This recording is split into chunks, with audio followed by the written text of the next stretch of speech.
Okay, we are going to get started with the work session at 6 o'clock here tonight. Thank you all for joining us. Roll call. Benson, Here. Brunick, Sarda, Here. Hanoff, Here. Minor, Here. Mosier, Here. Villanueva, Present. Weber, Here. Mayor Schramm. Here. Thank you all for coming. Are there any public appearances? Anyone that wants to say anything that is not on the work session agenda? Okay. All right. Seeing none, we're going to move on to the work session. We're going to be talking about the 2025 Triple B outside agency and budget considerations. And I believe, Amy, if you want to get us started. Yes, I'm also present. But you're not sitting up front. I wasn't sitting up front, so I wasn't present in my chair, but I was present. Just so the public and the commission knows, there's a handout on the Triple B that you all had at your desk. It's on the right-hand side there on that little table, updated today. All of these things are a little bit only as good as the data printed out until we get closer and closer to the time being. But tonight is really a time to ask you some broader questions about these areas of the budget so that we can put things together how you would like them to look. I've got some recommendations, and I'm going to give a little history because some of the things we're going to talk about, some of you may or may not be familiar with. And I'm hoping that you can tell me yes or no, we like this or we don't like that. And that'll help us get a little closer to coming together with these areas of the budget. Your next budget meeting is June 10th at 5:30, and that will be the capital improvement plan. So we'll meet here again, we'll work on the capital improvement plan, the 5-year capital budget. And then we'll also get your discussion about the capital items for 2025 and beyond. Then staff will go back and start working on more seriously the operating budget. And during that time too, we'll be working with Yankton County on some of the jointly funded items that we have. The dispatch center through the E911 funds, the center, the library, the airport. And so we'll be communicating with you on that too throughout. So this is just the first dive into a new type of pool. So we all know we have an initiated measure coming up in November regarding food sales tax. Now, tonight we're talking about the Triple B, the third penny, so that probably does not impact the third penny the way that the second penny will be impacted should it apply to cities. However, we may need to be a little careful with our third penny if we decide or you determine that something needs to be supplemented through the Triple B that falls within what we can spend the Triple B on according to state statute and according to our city ordinance, your city ordinance. So that's something to think about. It seems to say, the language, if you look on the ballot measure, that cities still have the ability to have the food tax or still have the ability to charge the second penny on sales tax. What we're unclear about, what I still don't understand, is how do we do that if we don't have the authority from the state to do that? And how do we collect it? Can we collect that? How do we collect it? When would it take effect? How much time will we have to plan for it? So it's a little bit like looking in the kaleidoscope. Something's coming, but we're not really sure what. So I want to be a little careful, more so now than ever, about what we're doing in the Triple B in case it does impact us in a way we're not expecting. So as we know more, you all know more, but you'll be asked to adopt a budget without knowing because the election isn't until November. So the department heads are ready to recalibrate when it comes to the overall budget as well. But I'm just encouraging that this commission be mindful and intentional when we plan for any outside agency spending or spending outside the general fund, because we might need our other funds to help offset what we're doing here. So the sheet that I handed you out this evening is updated a bit. We wanted to include some things that were carried over. You all have in your SharePoint all the requests from all the outside agencies. We'll talk about the Triple B first, and then we'll talk about special appropriations.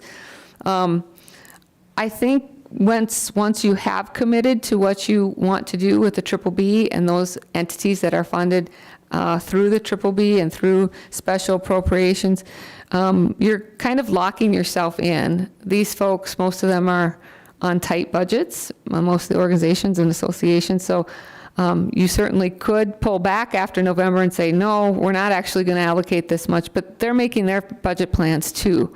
So, I think it's important to be careful about what you budget, but then follow through with that in these outside agencies, so they're not left not sort of understanding where the city's position is, or having to cut staff in some cases, because in some of these situations, we're really the primary funding source for the organization. So with that said, I'm going to focus mostly on what I'm recommending for 2025 in the Triple B, and I didn't change much of anything in the Triple B over what is currently allocated. Now, most agencies always ask for more every year, and that's consistent with inflation and their cost of business increasing. I did not increase anything with the exception of Dakota Theater. So you'll see in Dakota Theater, there's a hyphenation with Onward Yankton there. There's a partnership there. As opposed to $2,500, which what has been the typical allocation for programming, I'm recommending a $25,000 contribution from the Triple B, as they are moving into capital improvements of the actual building. So I think at this point, they have worked with the Dakota Theater Board. That's a stronger board. I think they're moving in a different direction when it comes to the theater. And so we suspected this capital request to come. What I did is I didn't increase the bottom line there. I took out $25,000 from the allocation that we were making as a repayment to the HSC land purchase. That doesn't mean it has to stay that way, but in years where we felt like things were a little uncertain or tighter, we've changed that amount, lowered it, or in this case, I'm suggesting for a year so that we're able to do this with the Dakota Theater. We not fund that repayment.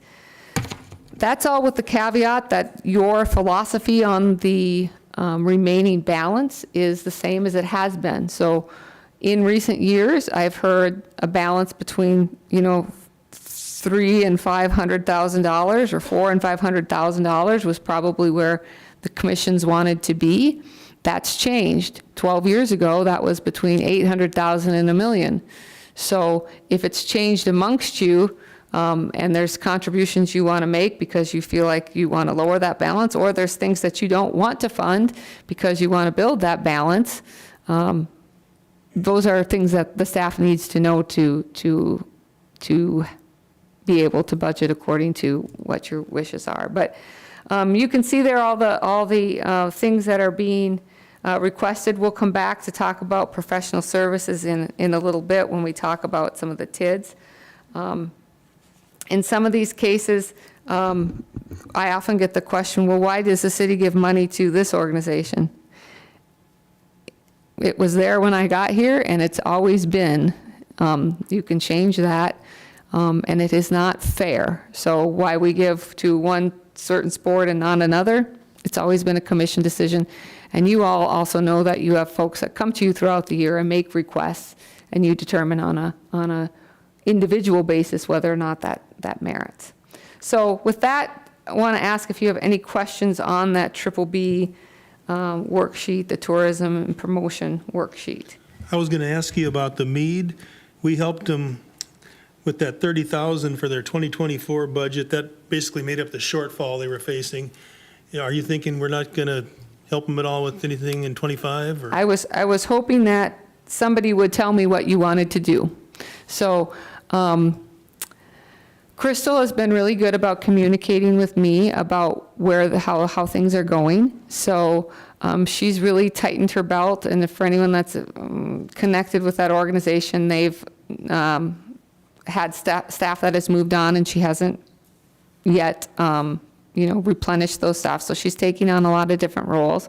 She's working with the county commission on possible changes to the mill levy, and she's working with her board. So I'm sure they would appreciate more assistance, but I don't know if you guys want to wait until there's another request, or how you want to move forward with that. I think also one of the things they're looking at is there's some folks on that board that would still like a partnership with the city.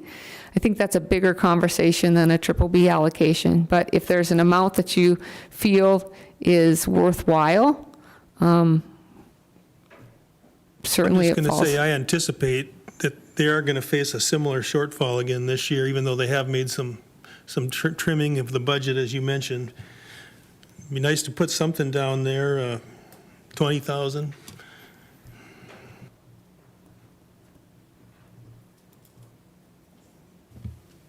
Amy, how does that work? I mean, I know you just said we can give whatever. I guess I'm trying to figure then how that works with me. Do we just, if that's, I mean, I know we're not, it's just kind of talk tonight, but I'm kind of curious if we just kind of throw out an amount and they haven't asked for it and they don't necessarily have a plan in place yet. I wonder if you could just clarify how that works or what that looks like. Yeah, I think, if that's an interest from the commission, then I go back and talk to Crystal and talk to her about, hey, really, what's the reality of where you're at in 2025? Do you think you're going to need allocation? I'm not recommending that we deduct anything from the contribution that we give to United Way, which is part of what is in the collective impact funding, but that's board's decision as to how much they would allocate then towards the territorial or the Mead Cultural Center for operation. So this would be in addition to that, but I can certainly have that conversation with her if it's important to the commission. I'd like to see that. I think it would be a good idea to talk to her. I don't think we should be steering their financial decisions with their board. They need to make the request. They need to know what they're after and make the request, and then the city can be available to help provide, like we did with the 30,000, right? But Yeah. I I also makes me don't nervous want to to harm any chance she might have of going to the public for a mill levy by making a contribution, and for someone to say, well, then, they're being all publicly funded. I do also think she's going to be asking the county for some additional funds as well. So I'll have a conversation with her, and she's been good to update me on things there, and see where they're at in terms of those fundings. Amy, under special projects, it looks like that went from 15 to 5. Is it that you anticipate less special projects coming along, or are we cutting anything specific that would save that $10,000? I think we did Christmas decorations this year, and so that's kind of been in every other year.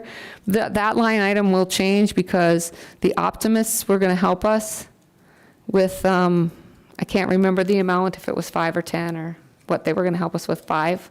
So we don't have that. We're not going to bill them for that until we actually have the decorations. So that'll change as well. We've kind of done replacement decorations and things like that of every other year. But all projects are special, so this too would be something that comes out of the blue that you guys aren't anticipating. Somebody may come and make an ask, and that can change throughout the year as well. So we always put something there. Some years, I think we've had a lot more than 15 because you do a bigger replacement of garland or Christmas bows or what have you. I want to talk a little bit about that transfer to the debt service, and we won't go too far into TIDS yet, but the conversations bleed into each other. The taxes on the Menards property have gone down. So that's great for Menards, and but it's not as good for our TID. So we've been, as you know, if you've been on the commission here in recent years, we have had to make that TID whole with a contribution of roughly, I think, around 70,000, 60,000. Dwayne, is that? It's been as low as like 38. Okay. So. It just varies depending on the year. Yeah, so we budgeted 100,000 to cover our bases, and then, you know, I would recommend that the remainder of that just be allocated then towards the Mead TID, or stay in the BBB, but the Mead TID is one that we're always going to be looking at because we have public land on half of the, on that one side, and it's public use, so.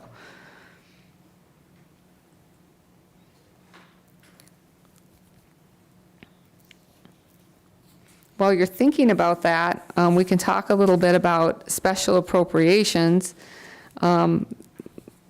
So not saying that you can't change what we do here, but Lewis and Clark Behavioral Health will be here later this evening. Their $20,000 is tied to grant funding, a local government contribution. The Small Business Development Center and I believe Planning Development District 3, the Small Business Development Center hasn't changed. Planning District 3 asked for a few $100s more. That's a contract we have. So if you're not increasing it, we're probably not doing a full contract. So some of these, we don't have as much really room. The United Way, there's a whole group of agencies that board, which you have 2 seats on, determines allocation. So things like the Boys and Girls Club, Pathway Center, et cetera. And you'll see that, you know, Yankton Transit, commissions have always viewed a little differently, being as it's a public transportation sort of service that we may have to provide if it was not provided. So, but I'm not recommending an increase there. I just want to keep our powder a little bit dry, not knowing what our future is going to look like.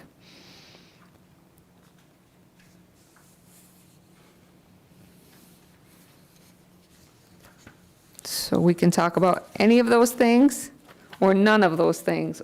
I mean, if I'm on the right track, other than visiting with Crystal and coming back to you all and talking with you all about it at our next budget meeting, I'm okay with that. You know, we talked about at staff today, the Missouri Sedimentation Action Coalition.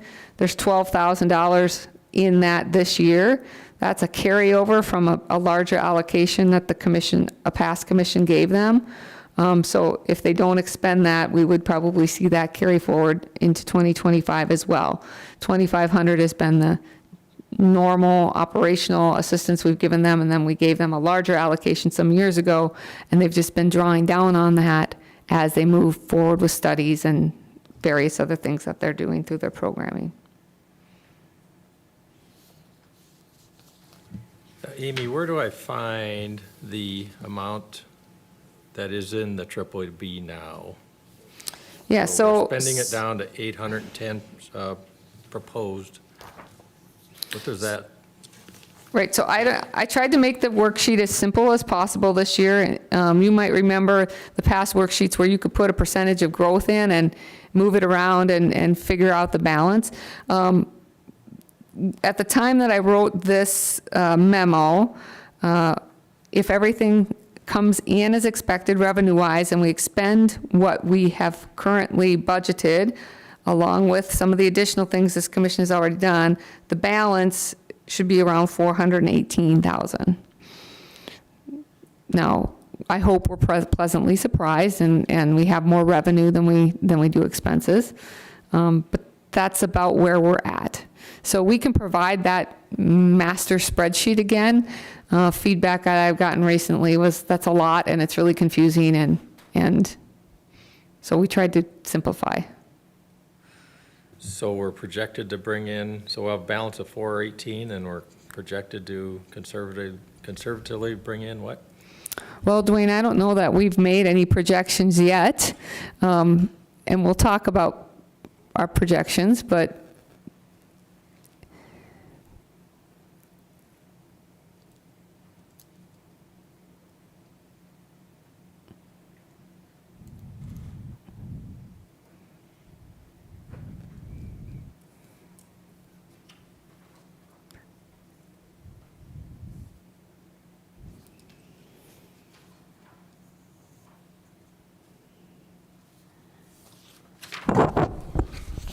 So for 2024, we projected $833,337. And we probably will project 3% growth, so be 857-ish, plus or minus, depending on how the rest of the year goes.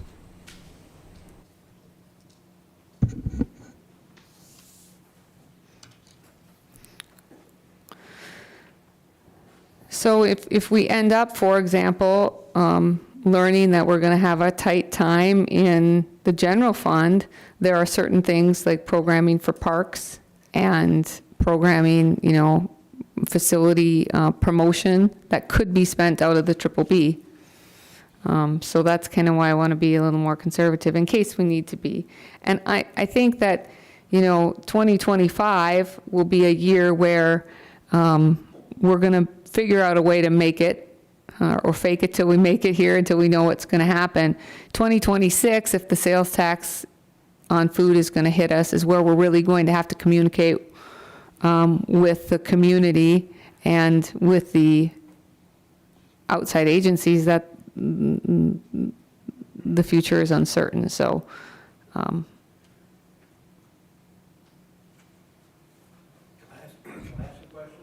sure, but you have to come to the mic, Brian, so, because we're taping. Oh, you can, either one. I'm not going to bite you hard. I don't want to fight you either, Amy. I just have a simple question, I hope. On the special events, event coordinator activities, that's a $100,000 decrease. And could you talk about that? Yes. I will, because all of our events are special. Typically, it's been about 40 to 45,000 that we've budgeted, but because of the Meridian Bridge Centennial, the commission bolstered that budget for 2023 and 2024, and we carried that 100. We were thinking we'd split 23 and 24, but really things are only being spent mostly in 24, so it's all shown in 2024. So I don't know if the committee will spend all that, especially now we're having some folks contribute personal, like their businesses are contributing to events and things like that, so that will change. Or they might, because they are able to have some donations from businesses, maybe they'll do some additional things. So I don't have an accounting for that, but that was the thought behind that, was to, this is a special year, so let's make it a little more special. And the venues, well, the venues is the venue. The bands are a little bit bigger name bands, a little more pricey, doing more of them. Things like the drone show that's coming up, those are additions. If anyone went to the sesquicentennial event back in 2010, we're a little bit worried about the committee being too successful, because that committee was very successful, and that's when we really started going down the roads of special events, which we all like and enjoy, but it'll be hard if things are really fun and great, folks are going to want to do those again, and maybe we will. For the 200th anniversary celebration, I'll recommend 200,000. I won't be around for that. Thank you. Yep. And then the question on the Dakota Theater and Onward Yankton, when did that get combined? What's the story on there? I remember there being two, Onward Yankton was a separate group. Yes, so I believe Onward Yankton worked with the Dakota Theater on purchasing the building. I think they were running into some financial challenges. I think that's fair to say. And I think their board was just making their budget work for production expenses. Their board changed, and I think there was an interest from Onward Yankton to continue to focus on the Meridian District and historic preservation. And so I think that's where they got interested in it. So I think that they're looking for ways to stabilize the building and do some upgrades so they can start having more activities and entertainment, et cetera, there, build community interest. $25,000 isn't going to make that building, restore the building or make it exactly as they want it, but a good start towards perhaps matching grants or seed money for something. And I haven't spoken for a long time with folks from Onward Yankton, but when I did speak with them initially, I said, I wouldn't really want to put any restrictions on that $25,000 if they want to let them use it for what they need to. It might not even go towards actual structure. Maybe they need to redo some sound system or lighting or something they can do to get on the path of their vision. But it does fit in well, I think, with what the intent of the Triple B is. And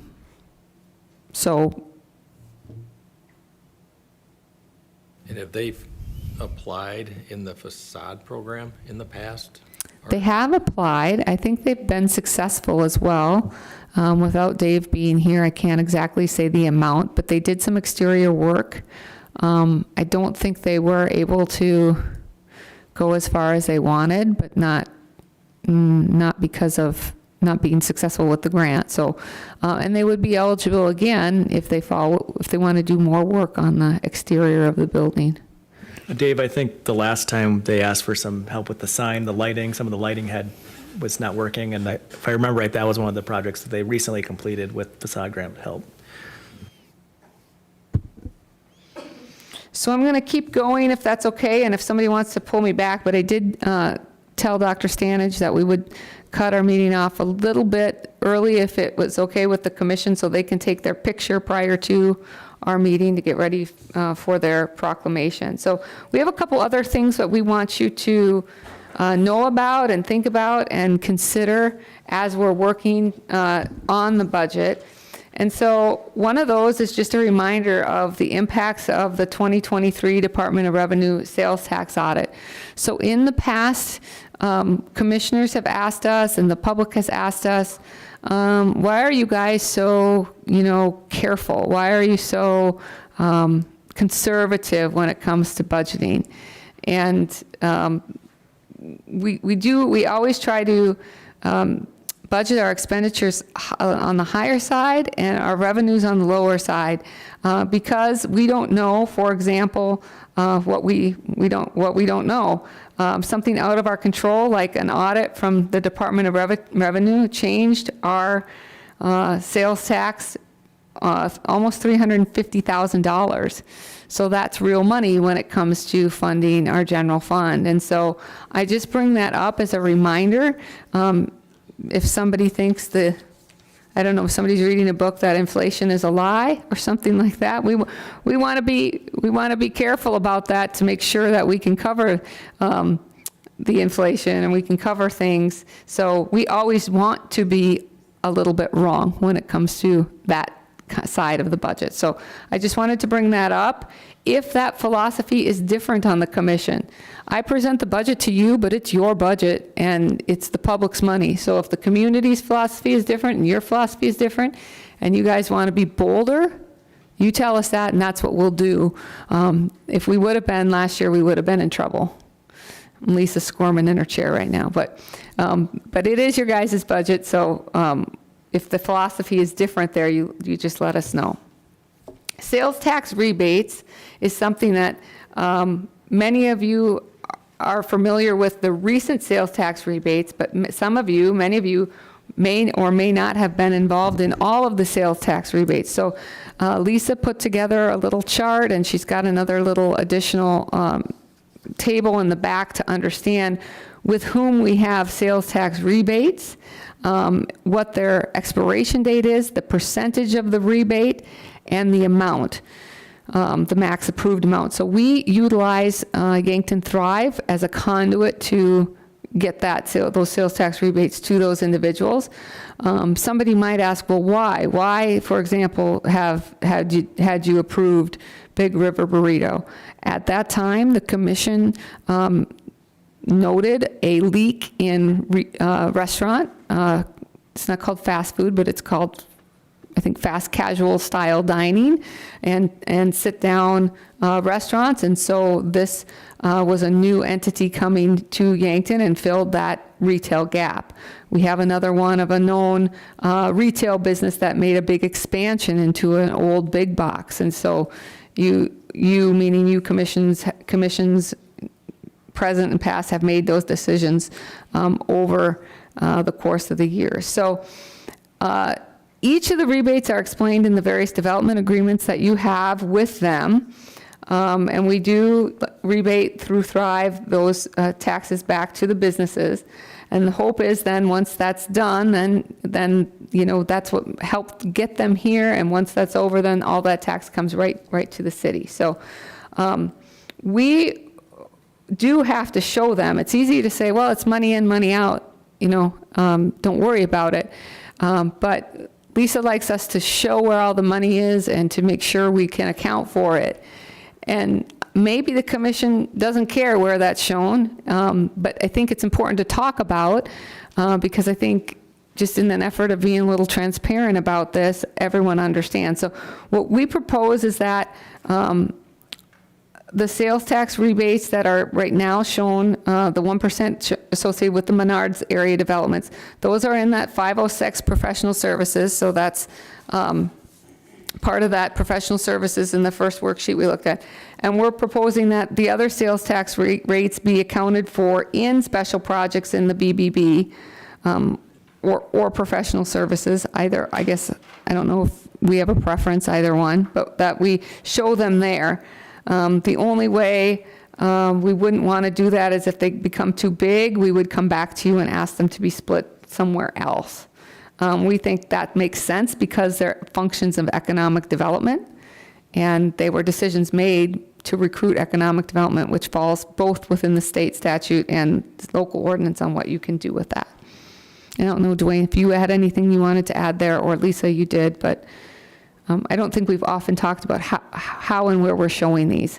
We don't currently, I have the Event Central down as a 1% because we don't yet have anything that has opened in the Event Central that would trigger that 2%. So we're still waiting for Mr. Evans to work through his leases with the entities he's working with. And so if he's able to do that, then those would be at the 2%.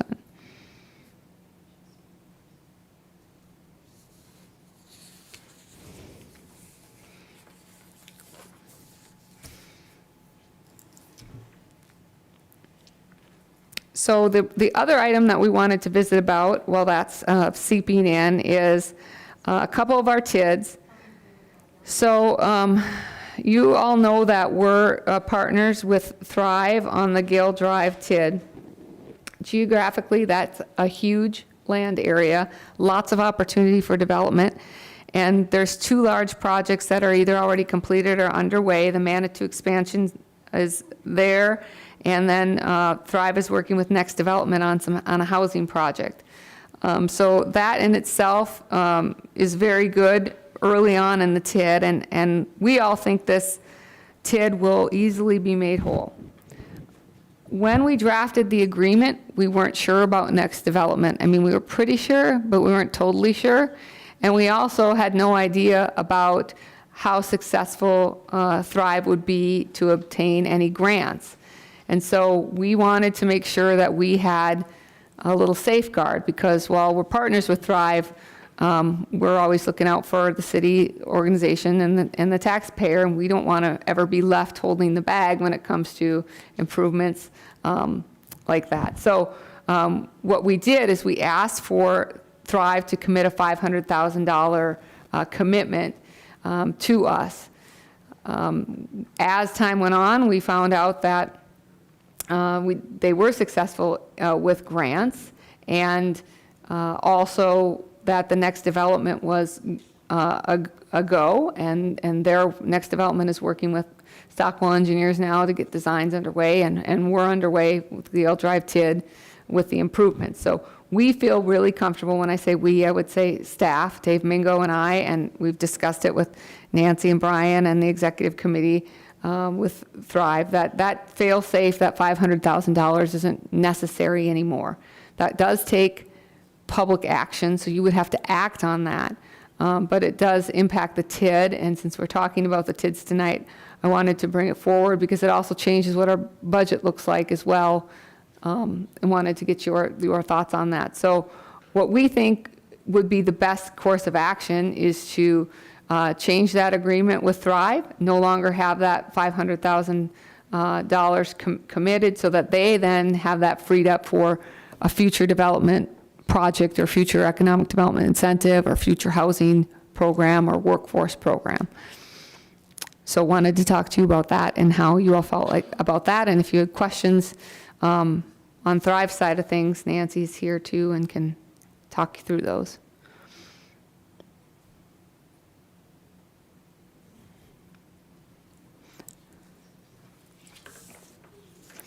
While you're thinking about that, want to talk to you a little bit about the Mead TID. So I mentioned this earlier, but when we entered that long-term lease with Yankton Youth Soccer, everybody seated on the commission then realized that that TID is not going to perform. I mean, it's just, while we're going to talk about a development tonight later on that will help if approved, but it's a lot of expense, and we knew that going into that, and that's something we were doing for a community. So it won't perform the way that the Gale Drive TID is performing. What we propose then is whatever we don't need for making that Menards TID whole goes towards that repayment. It's probably not a big amount of money when you're looking at the cost of the infrastructure, but just to continue to make effort towards that. So none of these things are really groundbreaking, but I feel like they're things that we would probably do mechanically, and if we don't bring them forward to you and give you the option to talk about them or change them, you might not even realize they're happening. So I'm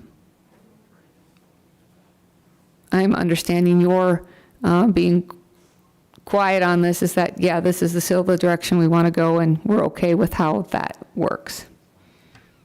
Okay, I'm seeing head nods, and I'll certainly have a discussion with Commissioner Brunick, and he said he may be able to watch as well the work session, so we can visit a little bit deeper too. So we have 10 minutes to talk about, you can talk about anything in the budget, but if you want to talk about any of these specific things, I'm happy to do that.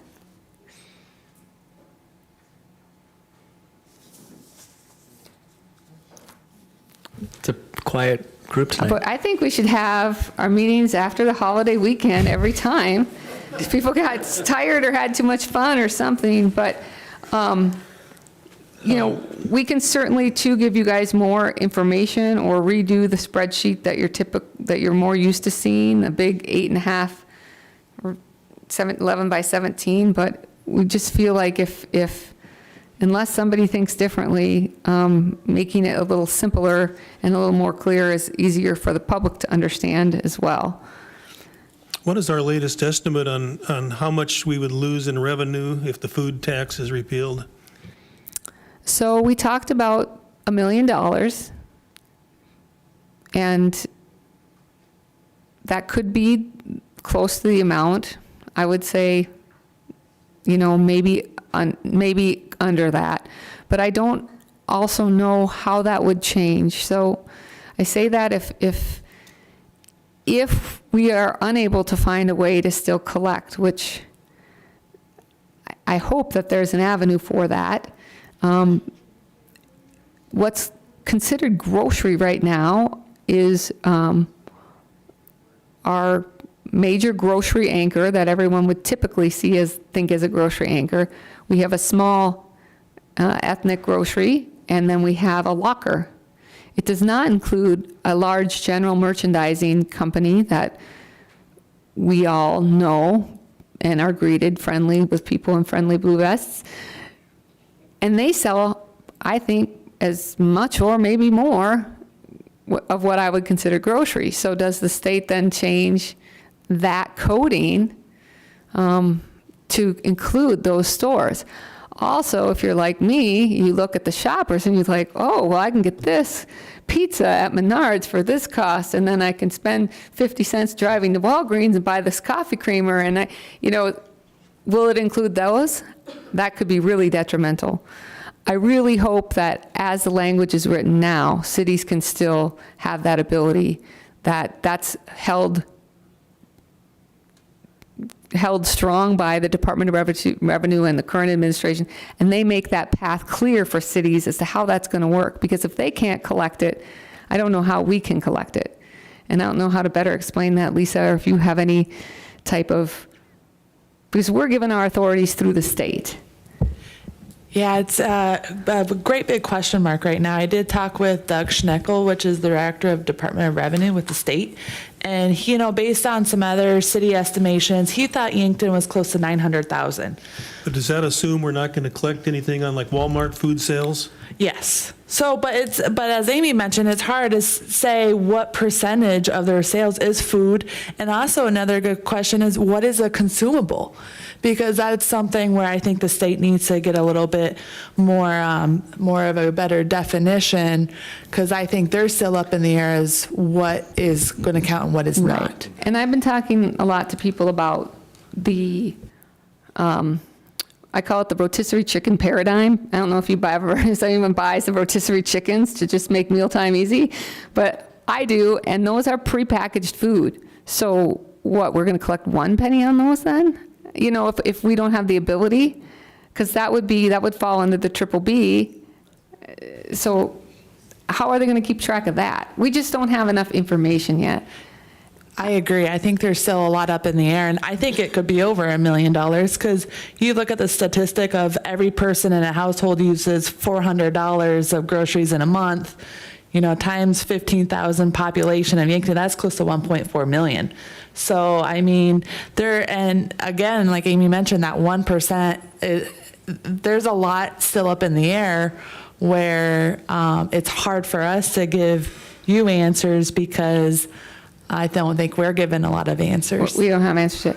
The other thing that I really think is really bad about this particular situation we could find ourselves in is that we are a grocery sort of draw for some smaller towns in Nebraska. Maybe the campgrounds, certainly people from outside city limits.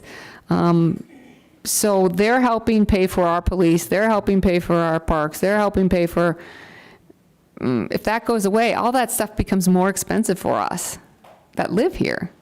So I don't know where it will go. I think particularly because of how it's written, it will probably pass. But the way it's written isn't always the way it seems. Recreational marijuana passed as well, and that changed too after the election. So it'll just be a little time before we really know. But if anyone sees something or hears something from the state, we're trying to keep our pulse on it, but with the municipal league, but I'm all ears to that and would like to know as much as we can. Many communities are talking to the Department of Revenue to try to get an exact amount, and we might have some success actually going to some retailers and just saying, hey, would you share with us what it is, even, confidentially, how much is sold and what would be considered food items? It's going to be fun. Yeah, and that's the problem. The state mentioned, he's like, those big box retailers won't tell them a lot of the details. Usually when you report your sales tax to the state, you just go by local code. You don't really get very descriptive about what they were actually collecting sales tax on. I just have a hard time Hy-Vee would tolerate, that and not have it apply to Walmart, but. Yeah, I think that's very true. I mean, if it's going to apply to them, then I think those lobbyists or those folks that represent those types of stores are going to lean on the state and let you. So I think it might even be a few years before it's all worked out. But I just want to be ready and have a plan in case it hits us before we're prepared. I think one of the interesting things that Amy has alluded to is we could find ourselves in a situation where cities are entitled to collect the taxes, but no mechanism exists because the state can no longer collect it. And if you think about not only our local retailers, but all of the out-of-state retailers that we collect tax from, and how complicated that system could be for the city to create a mechanism to collect sales taxes, that could be very, very insurmountable, meaning it would be very difficult to deal with. The one advantage, and Amy kind of mentioned this, is if it passes, it will likely go into effect in July, so our first year will only be a half a year to deal with it. That's why we think that 25 will be much easier problem to solve than 26 will be.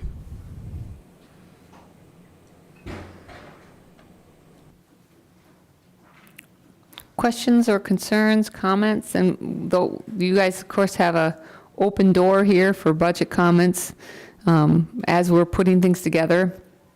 I can update you on the questions you had when we get back together on the 10th. Looks like you have a comment from the crowd. I have a question. If they quit collecting tax on groceries, Walmart's still going to be sending sales tax to the state. Hy-Vee's going to still be sending sales tax to the state because they collect on more than just foodstuffs. Right. So that mechanism will still be there. Right. That would include our 2 cents also. Right. Okay. Why are you so concerned about how we're going to get it? Or the question over here someplace, how do we set up an arrangement? We don't need to set up an arrangement because the money will go to the state and the state will send it to us. Or what are we missing? I think that a municipal league has kind of mentioned to us where if the state can't collect food tax, they might refuse to have that certain line item to collect for the cities, is my understanding. Because when you log in and Department of Revenue, and usually when you file sales tax, you normally do the taxable sales versus the non-taxable sales. And it's really hard to say if the state's going to allow that extra software programming and make that adjustment for the cities. That's my concern, is the state may not be willing, because if they're not going to get a portion of the pie, why would they make that extra software adjustment? And I could be saying that wrong, but that's when we applied to the state for our own sales tax on the city's behalf. That's just something where it would take some work on the state's system to kind of have a different code saying, yep, this is only city food or city consumable tax. So it would take some work on their end. There's also some thought that cities, they'll collect it for cities, but the local authority will have to decide whether or not to collect it. I think that's already within our ordinances, that we already have the right to collect it. I wouldn't want that to go then to local votes, because each city would be doing something different then. But we'll have to see what happens. The director of the Department of Revenue said it's all or none for all cities. I don't think he is going to give that option for cities to pick and choose. I hope it's all. And it's hard to say still, like, again, we don't, that's one person. Right, but we're not talking about if you buy some, I don't know, non-consumable at Hy-Vee, that would still be taxed as a whatever it is, hardware or, whatever. So. Actually got that backwards, Charlie. It's actually Walmart, that would probably complain if we tax their food sales and not Hy-Vee's.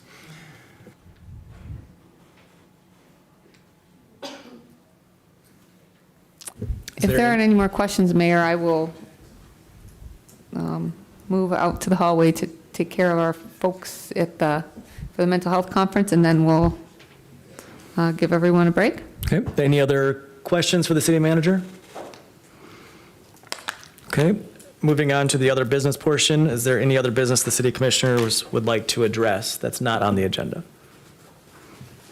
Okay, seeing none, I ask for a motion to adjourn the work session. So moved. Second. A motion and a second. All in favor, say aye. Aye. All opposed, same sign. Okay, motion carries. We will take a recess for about 10 minutes.